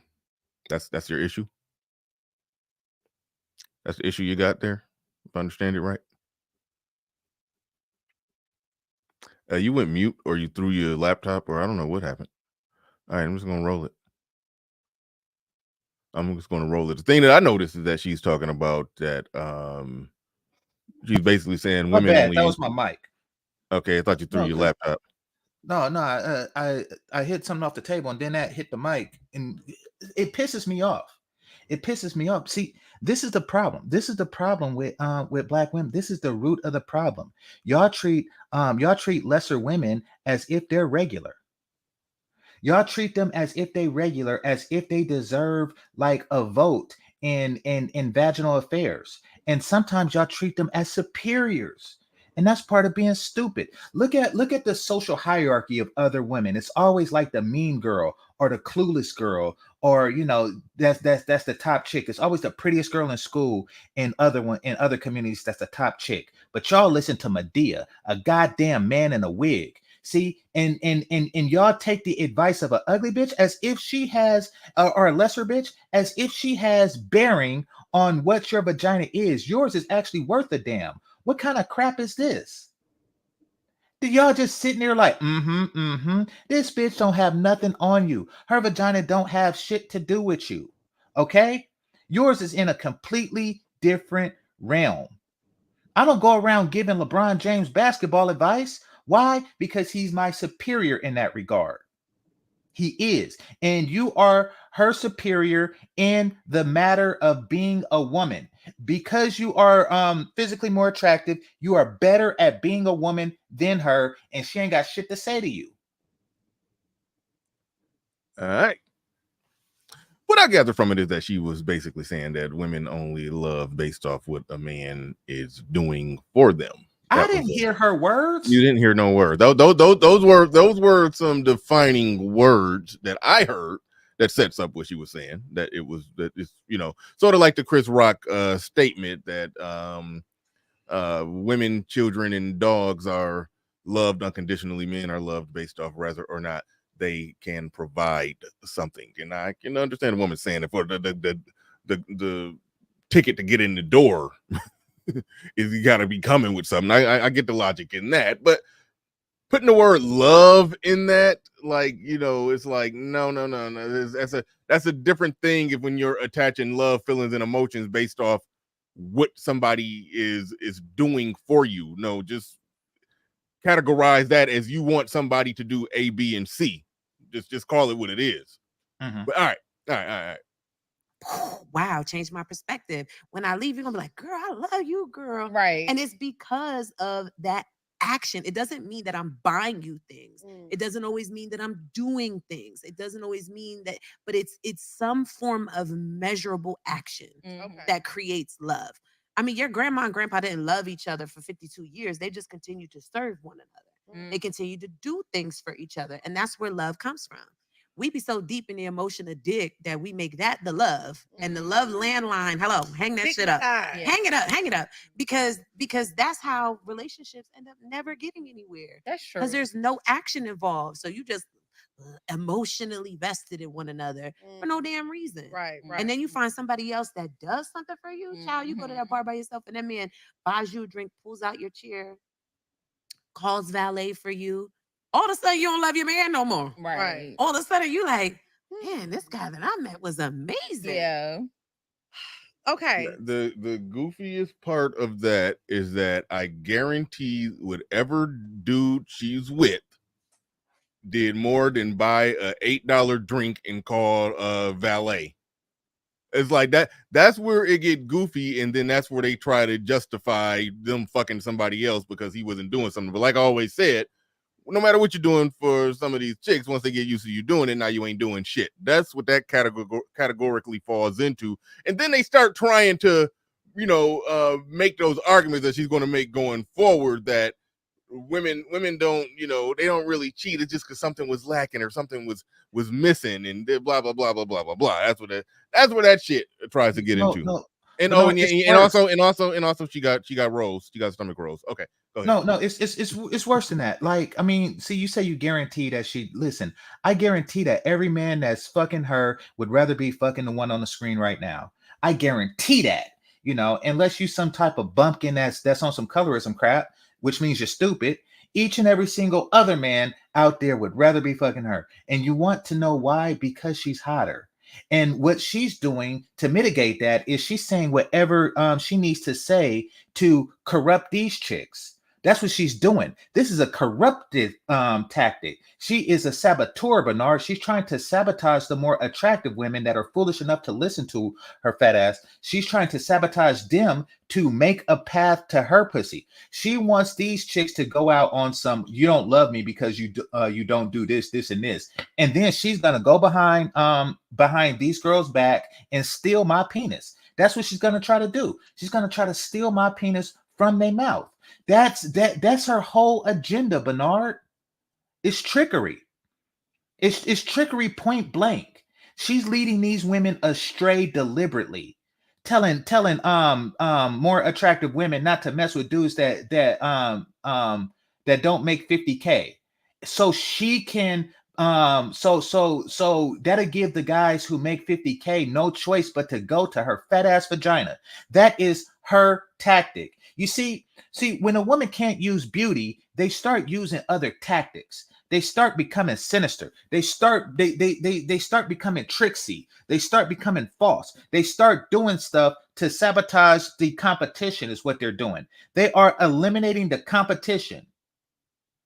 But you want to know the competition you can't eliminate, and niggas making fun in the chat room, is my spit.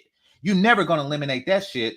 Fuck that. Yes, I would rather hock a loogie in my hand and do my business before I fuck your fat ass. I don't care how many, and I don't make 50K, so fuck you anyway. You said you don't make 50K? No, I'm not saying I make less than that. I'm saying this don't apply to That's me. how it sounds. Yeah. Yeah. Yeah, no, I get it. No, I'm saying that this particular thing don't apply to me. But no. If you are a 50K dude, you have every right to shoot your shot at the woman on the screen. And she should look at your character, especially if you're a police officer or a teacher or something like that, or whatever you're doing. You are a stable income person. And you deserve the best vagina available to you, and it's not that fat ass bitches. Jonathan Barnett is in the building with a $10 super chat. Shout out to you. He says, if you really want to talk about out and it exposed black female fuckery, this Poor Minds podcast should be a gold mine for you. For your content creations, you're welcome. Thank you very much. Do appreciate that. Thank you for dropping $10 super chat on it. Also, shout out to who we got in here. Wow, dude, that's so cool. That is an interesting name. Wow, dude, that's so cool. That is a very, very interesting name you got there. But he says, black women don't like men. It's either you're a sucker, finesse, or compromised male. You can fall in love and have finance. Black men need to peep the dichotomy. Thank you very much for the super chat. Do appreciate that. Yeah, a lot of these conversations do come off like they don't really like men. That's absolutely true. They're sabotaging each other. The unattractive is convincing the attractive to not value men.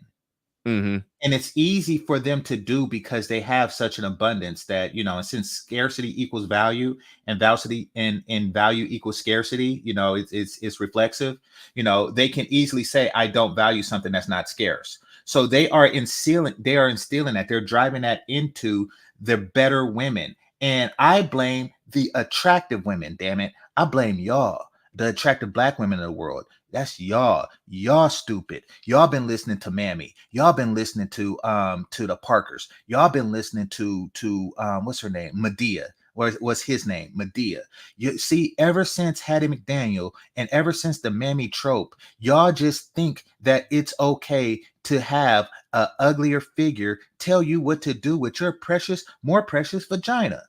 But no, don't listen to these fat bitches and have them tell you what to do with your vagina. Listen to me and have me tell you what to do with it. What the fuck is wrong with you?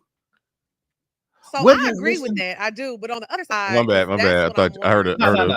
Okay. You got it. Man, this guy that I met was amazing. Yeah.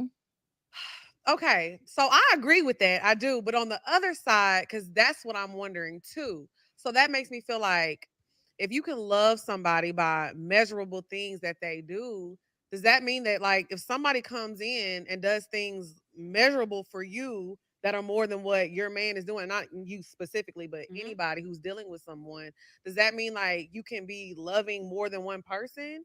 Are you open to leave your relationship? That's the question. Are you open to leaving your relationship, or are you noticing the things that these other people are doing for you and bringing that back home and shamelessly plugging it in communication with your person? Right? Because if they don't know you want something or need something, or like, if you didn't tell me you like flowers, I wouldn't know. Right. Right. So I'm never going to show up with flowers. I don't know that's what you like. Right. I'm assuming, just like the last girl I dated or whatever, that you don't like flowers. Flowers are tacky, they corny, they low vibration, or whatever. Right. So you have to be, in constant communication with your person. Now, also, let's not be stupid and put ourselves in proximity with people that I would never be around another man long enough for him to do more for me than my own. Right. Right. Period. Right. Because I'm not looking for another man. You know what I mean? I'm not looking for somebody to fill a void. We do that when there's something missing. We don't do that just because. Like, women are really not, women don't cheat. So, we not out here doing licks. Just damn it. Just I'm go with it. Go saying. with it. Go with it. Yeah, see? She Now was it's looking at me. official. None of us women cheat. Ever. We don't. Anywhere in the world, when you look at a woman, she's faithful.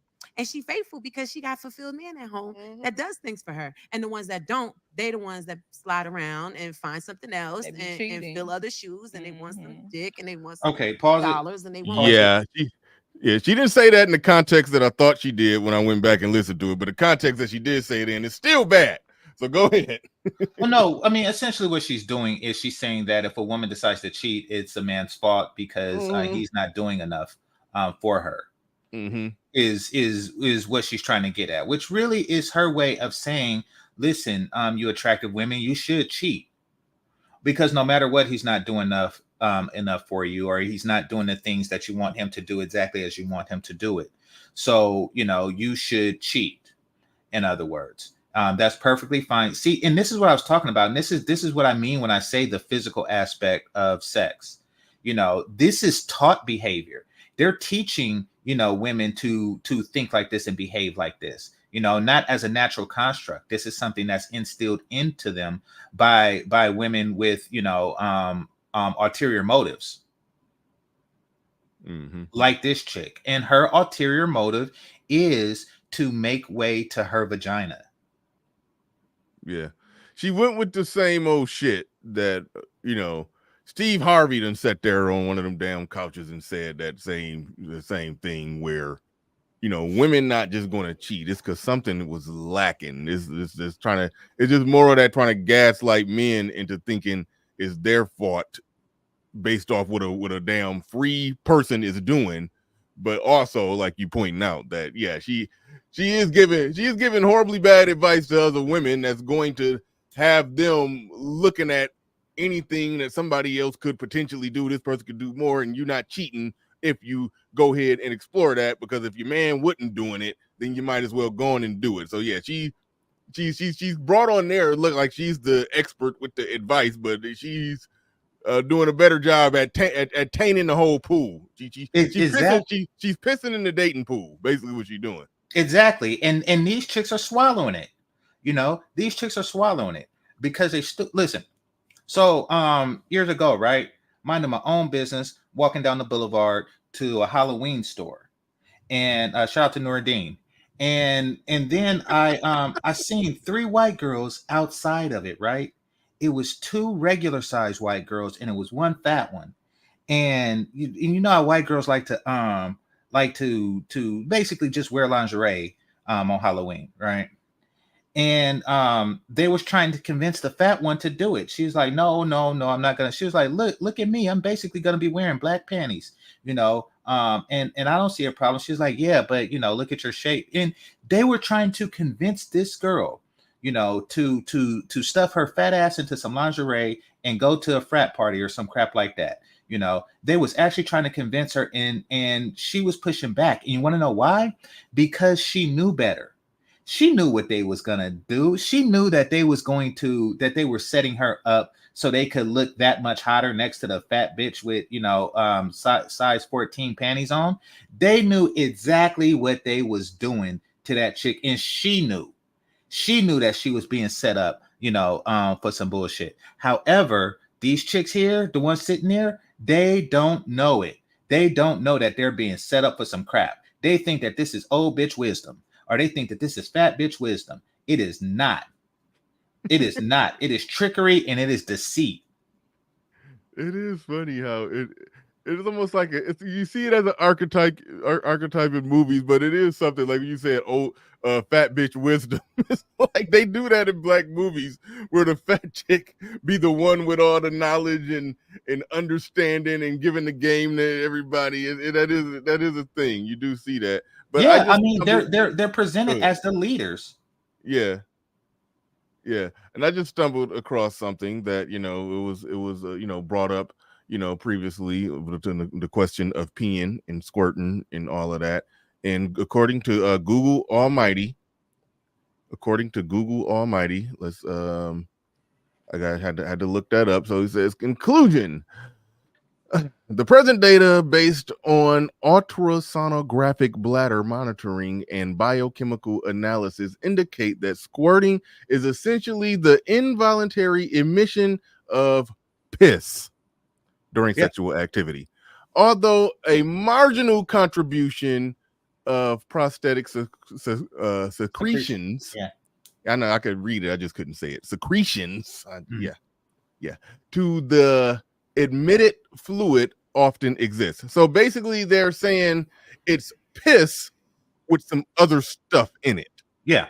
But mostly piss. It's almost like, hell, but by that logic, toilet water is, probably more water than piss. But if somebody get a cup of it and splash it on you, if somebody piss in the toilet and then get a cup of it and splash it on you, it's probably more water in that cup than piss, but they still splash piss on you. So okay. And what does that say about you all, you men? You especially D talking about, oh no, I do it all the time. That means that you are an expert at getting pissed on. See, no, he was talking about. I think he was talking about making girls come vaginally. You don't get pissed on with that, and I mean, your dick might get pissed on if you squirt while coming vaginally. But yeah, that's what I'm talking about. They're struggling and striving for the opportunity to get pissed on. That's what you're doing. I only talk to fellow swordsmen. You are a pissed on motherfucker. But my thing I'm still curious about with that is it's always clear. But if somebody who drink a lot of soda, they pee be that be yellow. But you never see no yellow ass squirt come out of a woman. So all right, I'm gonna trust Google Almighty. They say it's piss, and so y'all be taking piss shots to the face. Well. And y'all hope to. Y'all be trying to figure it out. Like, oh, come on, I'm trying to get this. I'm trying to get her to piss on me. That's what y'all sound like. Mm-hmm. Yeah, niggas. These chicks be on their R. Kelly shit. All right. Peeing on niggas. All right. Whatever they're missing, that's what they go hunting for. Right. So fellas, let's not be stagnant. Let's not be, let's not show up empty-handed in the actionable account. Let's make sure that thing is filled all the time, and you never have a problem. You could put me in a room full of men right now, dicks down to the floor, and I'd be like, "Get me out of there!" Right, right now. I'll escort you. I hate how women pretend like they actually want a dick down to the floor. It's like y'all can't accommodate all of that. It's just, but anyway, all right. No, I mean, I'm telling you, you gotta think like you gotta think like these bitch Bernard. She's not saying that in order to, because that's what they actually want. And I'm talking about her and the rest of the women who do that. They're just saying that so you could feel inadequate. Exactly. Exactly. And that's why I get annoyed, because if you get out there, you have sex with enough women and you see how they actually respond to dick, it's like, no, y'all do not want a forearm up in y'all shit. It's like, exactly. It's like, so that's why I get annoyed how they just keep that going, pretending like they all want a forearm, just another way to try to make dudes feel less inadequate and be willing to put up or take more shit, or just some way for them to be shamed or have a it's clap the back that humble. don't mean nothing. There it is. It's to make you humble. But I mean, once you just detach and see, now you know, because bitches like this have the desire to humble you, then that means that they are deliberately, if you base your satisfaction on if you satisfy her, then she's naturally going to not be satisfied because it's her agenda to humble you. Exactly. D is manipulation. That's why manipulation starts with man. They are ipulation at us. That's what they're doing. They're ipulating us as men. So we have to counter, we have to counter. Child. Then hugs to the back.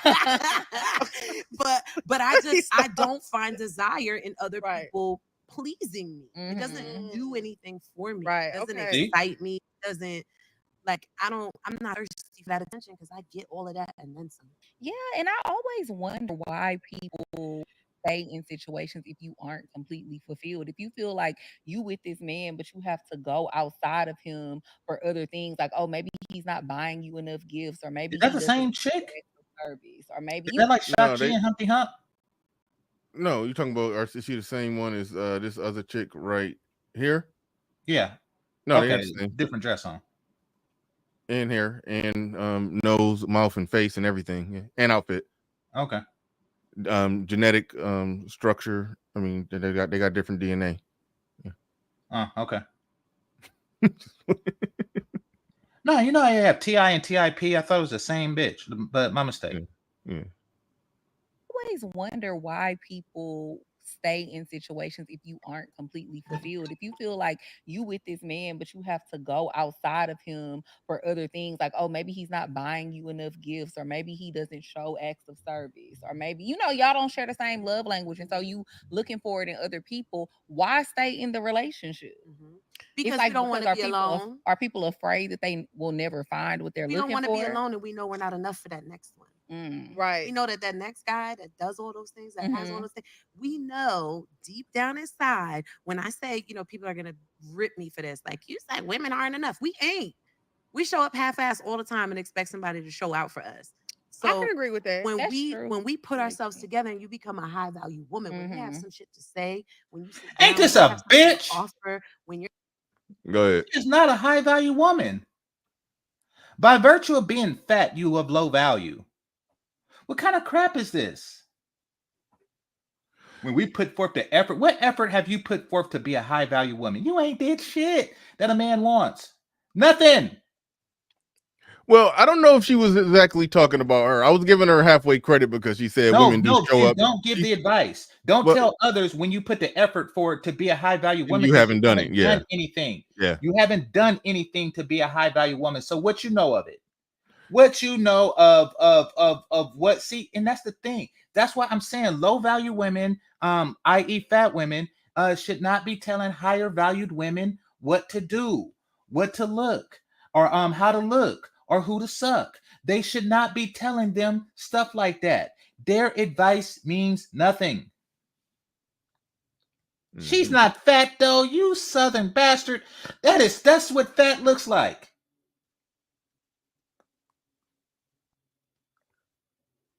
I said she a high blood pressure woman.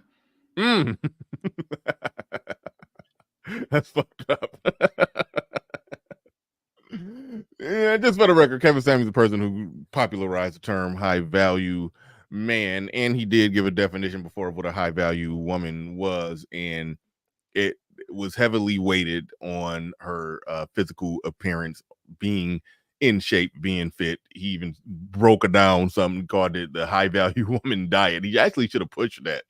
He should have pushed that a little more. Yeah, he was talking about a little diet plan to be a high value woman. He probably should have pushed that. But yeah, it's heavily weighted on how not just how fine you are facially, but how your physical fitness. So there's that. So yeah. No, I mean that's the number one proper one to call that. Yeah. Just like his definition for men was strongly weighed on income. It's strongly weighed on weight with a woman. It is. You see, the physical priority of men goes from, size, shape, texture, color. Size being at the top. Wait, hold on. I got to interrupt you real quick. Great Britain, I saw in the comment section you told me to check my email. I checked my email. I didn't see nothing in my email, but you probably send it to an old email I don't use no more. You got to send it to the bernardriley99@gmail.com. I was about to type it. RM or somebody put that one in the chat room because I don't know if Great Britain still need that. I don't know if Great Britain still need that, but check it out. If you needed to email me, I didn't see it if you sent it to the other one. All right, but go ahead. Sorry to interrupt. Yeah, no worries. No, I'm just saying, like, it's heavily weighed on a woman's weight, because it goes from size, shape, texture, color. That's how a woman's beauty is measured, and quite frankly, that's the list of priorities. So she's not even passing like the first thing. She's already failed in that regard. And that's something that you have control over.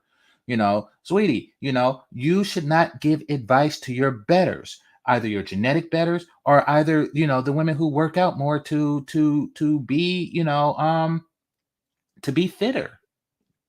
She's nothing. Captain Cisco says this is why the Apostle Paul said women should not speak. No, he said he only should not speak in church. He didn't go far enough, like the Quran. These last $2. I'm not gonna lose. I haven't read the Quran. I don't know if it say that women should not speak, but that I think y'all do misuse that term, that passage in the Bible where it says women should not speak. It said they should not speak in church. I believe it says they should not speak in church or have a position of authority or leadership over a man. I believe that's what it said. So they shouldn't be, speaking and teaching men in church. They don't say they just can't. They, according to the Bible, they can still walk around talking, publicly. But all right. Yeah, but no, they should not be influencing more better women. See, that's the problem, Bernard. Yeah. I agree. I was saying that the Bible is silent on that one. That's all I'm saying. Mm-hmm. That's all I was saying. But I agree with you. Yeah, it's women. They get in there. They get in there on those couches and they let anybody come in and say anything, and that's that. Yeah, all day. See, okay, so D said something interesting. He said seen, not heard. The problem is that nobody want to see this fat bitch. So she has to be heard. And that's why they're so damn loud. That's why, you see, you may think that, it's because fat people got big lungs that they loud all the time and they sing at operas, but no, they loud because they need that attention because they don't get the same regular amount of attention that beautiful women get. They don't. People don't look at them on purpose. They got to be heard. Why? Because you can close your eyes when you see a fat bitch, but you can't close your ears. And they know that. So they try to steal attention from your soul. All right. Really quick, shout out to Deacon Salty Balls. Came through, dropped $50 on the Cash App, and do appreciate that. Do appreciate you coming on through.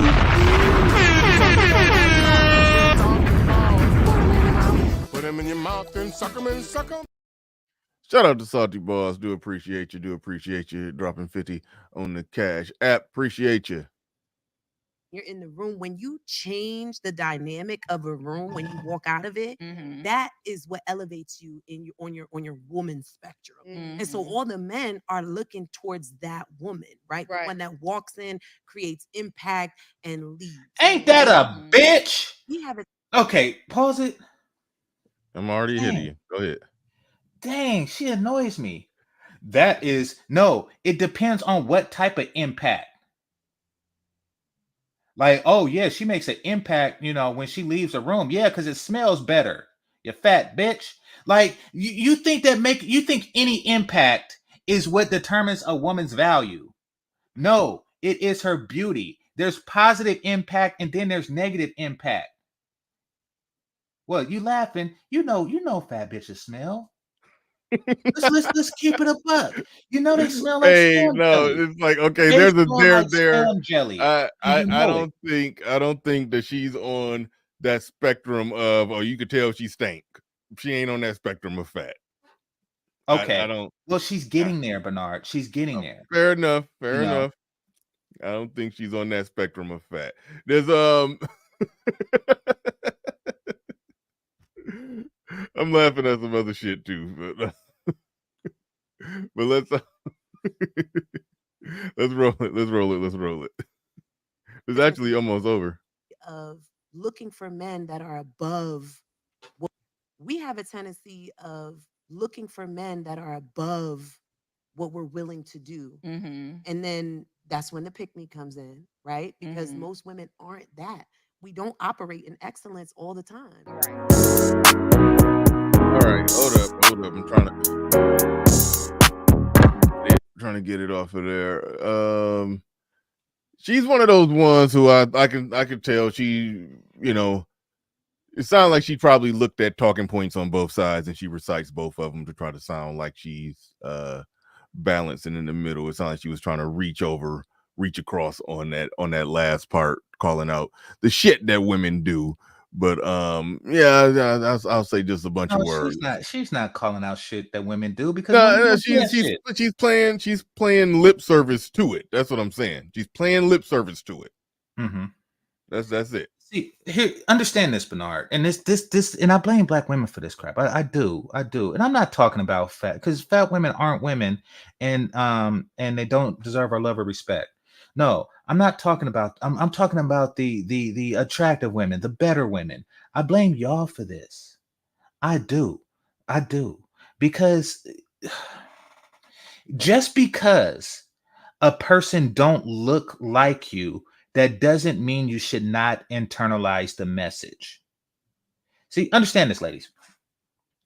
The fairy tales are made for a reason. The old school fairy tale, not the new Disney, Shrek, and all that stupid crap. I'm talking about the old school fables are made for a reason.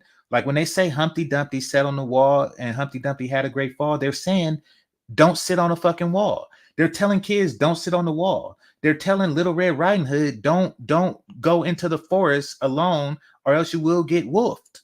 That's what they're telling you. They have these stories for a reason.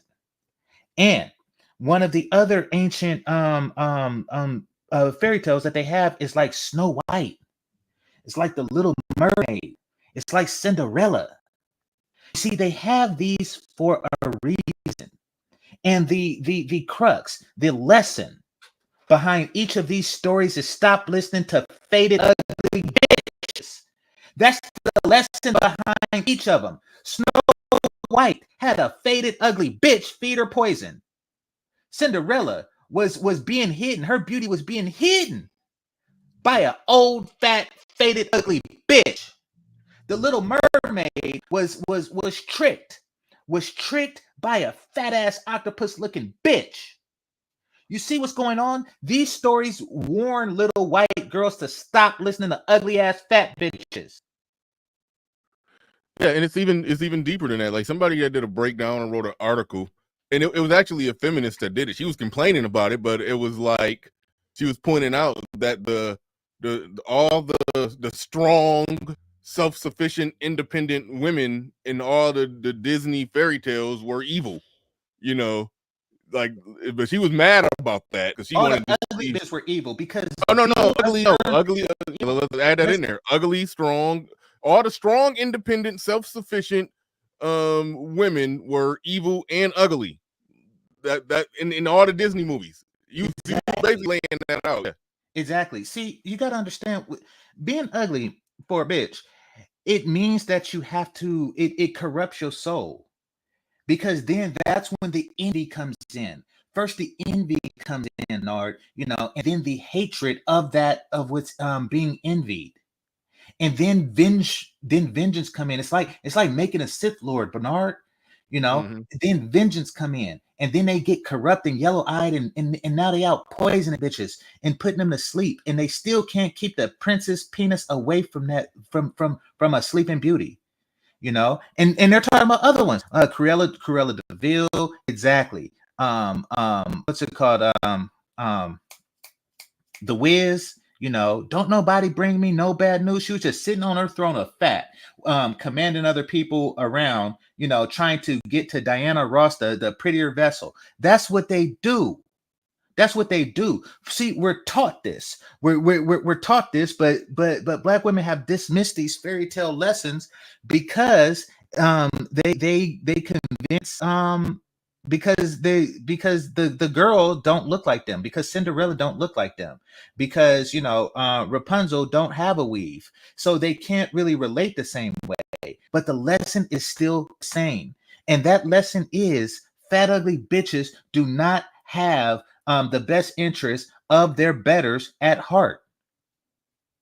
Jonathan, Hold on quick. Jonathan Barnett in the building says Kevin Samuels gave an in-depth podcast on a high-value woman is currently on his channel. Please do a 2024 review. It's a classic. I was referring to that particular podcast when I said he called it the high-value woman diet. I don't know if I would review that because I mean I don't know. I don't know if that's really my style to do that. I mean I don't know. That's you got a 40% female audience, then yeah, I see the value in doing that. I don't mind. My live show audience ain't it's not enough women in here for me to really take the time and go through that. But I mean, we can talk about what we want as men, but I mean, that was more like I don't know. That was more for the women. That was more for the women. Well, no, but men need to know what to seek. Yeah, exactly. Yeah, that's true. Yeah, okay. There's a way. Yeah, there's a way to spin it to make it more male centric. It's like a man got his head on straight, who's pursuing women properly and ain't on that. But she got ass though, or what did somebody else say? That's Minister Jap always say that. But she got ass though. Every person has an ass. See, that's just something that y'all make up to excuse yourself, fucking fat bitches. I know. Oh, go. Yeah, my bad. Yeah, no. You could have kept going because I was trying to find. Oh wait, I know where it's at. It's after the super chat. Ray Hanna right here. Like, keep it real, Bernard. She's not fat like Lizzo. Damn this Willy Wonka ninja. You don't have to be Lizzo fat. You don't have to be 10, 15 pounds below Lizzo in order to be free of any critique of your weight. Like, I mean, that's where it gets goofy. If you have to reach Lizzo status in order for you to say, ooh, that's a problem. It's like, no, then you're putting the bar all the way in hell. No, they always doing that. And raised from the South, that's the type of shit that they do. They always find a fatter bitch and then they say, oh, it's not like she's her. They always just go after the second fattest bitch in class and say, yeah, I'm not fucking the fattest bitch. No, stop making excuses. Stop calling them thick. Stop saying, but she got ass and all that. It's fat. It's fat. Yeah, but shout out to you, Jonathan Barnett. I don't know. I'll try to find that one. Hey, email me that video. Or what did you say it was called? Email me that video. I don't know if I could figure out a way to. I could figure out a way to rework it. I probably just have to re-listen to it and then figure out how I could rework it. But that I don't do the. Even though Kevin Samuels did much more than give dating advice to women. That's what a lot of his haters tried to spin it as. That's all he did, just gave dating advice for women. He did much more than that one, but that one did, based off my memory, did seem like it was a dating advice for women. It was heavily centered in that. Really, what he did is, like I said, he used the carrot, dangled the carrot of the high value men to get them to come in, so he can, on that big ass stage, argue the male perspective via Black Manosphere talking points on a stage that big. He figured out a way to get Black Manosphere, get the shit that everybody been saying around these spaces since 2015 mainstream into the world, and black men hated on him for figuring out a way to get it out there. Well, I mean, that's a specialty, image and branding and stuff. So it's it means that he's good at what his life's work, and so I can't knock that. I know that do. But he did the damn thing in that regard. He figured out a way to get the shit out there. So I don't know. I may figure out a way to work that into some content. I didn't mean to click on that. I meant to click on that, but I may figure out a way. Jonathan Barnett may work that into some content. But all right. Well, he said something. He said, I'm from the South also. Listen, I'm not. Here's my thing. Here's the thing that I have against a lot of Southern brothers. And if it don't apply, then, and this is why I coined this phrase, if it don't apply, let it fly. A lot of you Southern brothers, a lot. You ain't shit, man. Well, we'll find a video of somebody else saying it before me. Anyway. Oh, you ain't shit. It's like if you, it's a few people in the audience who just know how ain't shit that was what Game Changer just did. But if you don't know, you just don't know, and I'm not gonna explain it. Okay, go ahead, GC. I'm saying that you Southern brothers lower the bar too damn much. Y'all have like this weird fascination with skin color, and y'all just don't. The way y'all look at women is just completely off to me. and I don't have any. It's not like I hate you or anything like that. But no, it's really like it annoys me. It annoys me because I get, and I tell people how much it pissed me off when a fat ass Asian bitch think that I'm one of you and that I'll fuck her. No. I'm saying y'all standards is out of whack with everybody, and it bothers me a little bit. I don't hate y'all. I feel that y'all the victim of chitlin and dirt, but I don't like hate y'all. So don't, yeah, it's nothing personal. All right, shout out to Jonathan Barnett again. He says, Bernard, just type Kevin Samuels high value woman and it will pop up. Giving you the layup. Cool. Right on. Will do. But we're going to look at, because we do like a black culture review essentially on this channel. I want to pull this up. Want to get Game Changers raw reaction on this. He have not seen it, but just watch. I gotta mute the music too, because there's music playing here. But just look at this. And all right, here we go. All right, you can see everything was happening there. It says the Jacksons, 264 wedding guests. They collected $1,400. All right, it's going to slide. All right, the Chongs, 125 wedding guests collected $25,000. Okay, you're gonna slide it. The Kremlins. That's a weird name. Never heard that. It sounds like Gremlins. 75 wedding guests collected $29,000. Uh-huh. And okay, they look so stereotypical Mexican with the name Gonzalez. 2020 wedding guests, $34,000. All right. Now, this isn't, factual. This isn't data. This was just something that somebody made on the internet, probably made up fake names. Probably don't know how many people was at these people's wedding. But maybe so some more research could be done on this. But I came across this and it was interesting because I was looking at it because, Negroes like to always talk about generational wealth and this or that. But other groups at their wedding, is that like it's almost like they're getting the down payment for their house at the wedding, like they get married. Yeah, and that's exactly what they're doing. Yeah, so yeah, they're getting married and they're starting out basically with a crib. Ain't no other way around it.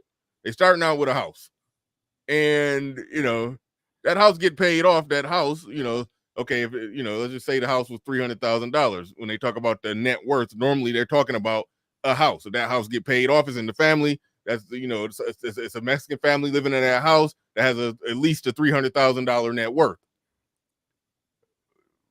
With black people, and I don't think it's the lack of income that makes it to where those 264 wedding guests could only surmise $1,400, because the Mexicans ain't making that much damn money, but they apparently see the value in giving a married couple a good start with their married life, to where they're going to all dig deeper to help them out, to get them off to a good start, to get them to the point to where their wedding gift, the wedding takeaway, is essentially a down payment on a house. Just another area, reason 1757B as to why black people don't exactly do it right. And it ain't the white man. It's cultural reasons and things that we don't do that other people do that makes a resounding difference in terms of the overall net ending place or current place of black people. Your thoughts? Yeah, well, it is a cultural thing. And unfortunately, we as black people are in a constant state of trying to get over on each other. Instead of we're wanting to see each other advance, we want to get over on each other. And this is an example of that. You see, notice how the wedding is something that you get. You get a wedding, and I'm not talking about for the of course the people getting married, they get a lot from it, but I'm talking more for the audience. You get a nice afternoon, you get the DJ, you get the open bar, you get the food, you get the cake, you get all of this stuff. Now, because of the nigga mindset, what's going on is that they want to leave this situation feeling like they paid less than what they got. So if they felt like, okay, I ate X amount of food, I'm going to make sure that I only pay 60% of X, is what they're doing. It's a tactic that they use. They use it, and this goes into every aspect of niggerdom. That's why the genders have such trouble getting along. And that's because, women are trying to get more money from a man than her pussy is worth, and men are trying to get more pussy from a woman than his money is worth. It's just mutual. It's a mutual attempt at trying to get over on one another. Who's getting over on the other one. That's why you have dudes like, oh yeah, I gained this bitch and I got to fuck her for free, and I didn't have to pay for no stove. Like you have that mindset, and then on the woman's mindset, like, oh, he bought this and this, and I didn't have to fuck him once. So we're constantly trying to get over on each other, and we only see satisfaction in goods that is obtained from that method. Yeah, I think you hit it spot on. When people look at that wedding, they look at going to the wedding, they're thinking, ooh, I hope it's an open bar. I wonder what the food gonna be. They're looking at, what it costs for catering and open bar for each person is probably, I'm just throwing out a random number. It's probably $50 per person. If you got an open bar, fuck that shit. It's probably more like $80 per person at the wedding if you got an open bar and a whole lot of food, damn near like basically like a buffet. That's typically what it is. It's a buffet. Mm-hmm. To have that, we talking possibly $80 per person. The average person walking in a black wedding is not giving $80. No, they're not. So yeah, they're gifting less than the price for them to be there, and culturally speaking, black people do not look at it like that. We're essentially giving them something. We're giving them something to benefit them, to help them, to get them off to a good start. Now, somebody rightfully pointed out that the average wet marriage is 5 years. So, what's the point when niggas ain't making that calculation? And also, I prefaced this by talking about generational, the thing that black people love to talk about, generational wealth. Most of that is tied up in a home that you own, and other groups typically get a down payment for a house on their first, on their wedding day. It's like, so like that matters. That still matters to the, even if hold on, I'm trying to bring it back up. Where the hell it go?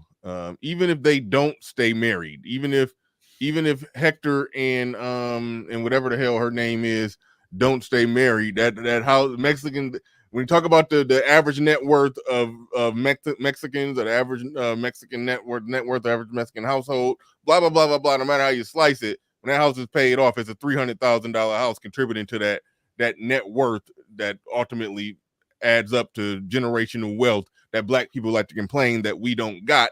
I like to point out the cultural reasons why we don't got it. So my argument still stands, but yes. Well, we don't have generational wealth because we don't have generations. Exactly. You don't have generations. The whole thing that a father passes down to a son from generation to generation is gone. How you gonna have, say you're a mechanic or something, and you want to have a shop that says Bernard and Sons, and you want to pass that shop down, or it has been passed down to you from 3 generations, and then some bitch divorces you and take half the shop, and then don't teach your son how to work on cars. Mm-hmm. They don't want that shit. They just want you to want it. You see, that's right. Another ugly bitch tactic. They don't want it. They just want you to want it. And that goes back to the box. They don't care if they box get pleased. They just want you to want to please that box. So they could laugh at you as you fumble in the attempt. All right. We got to get up out of here. Shout out to everybody in the building. Appreciate each and every one of you. Welcome to Machismo TV, the ultimate destination for modern men seeking to upgrade their lifestyle. Subscribe to Machismo TV and Saul T-Balls. We stream daily from 12 midnight to 8 a.m. Eastern Standard Time, the best male-centric content. Highlight reels without reviewing or providing any editorial bias to the content. We have done so much, with so little for so long, we are now qualified to do anything, with nothing. All right. Thank you, everybody, for coming on through. Damn it. Nope, I ain't got nothing. So I thought I had some announcements or something. Okay, that's it. With that said, ladies and gentlemen, we out of here. Peace. We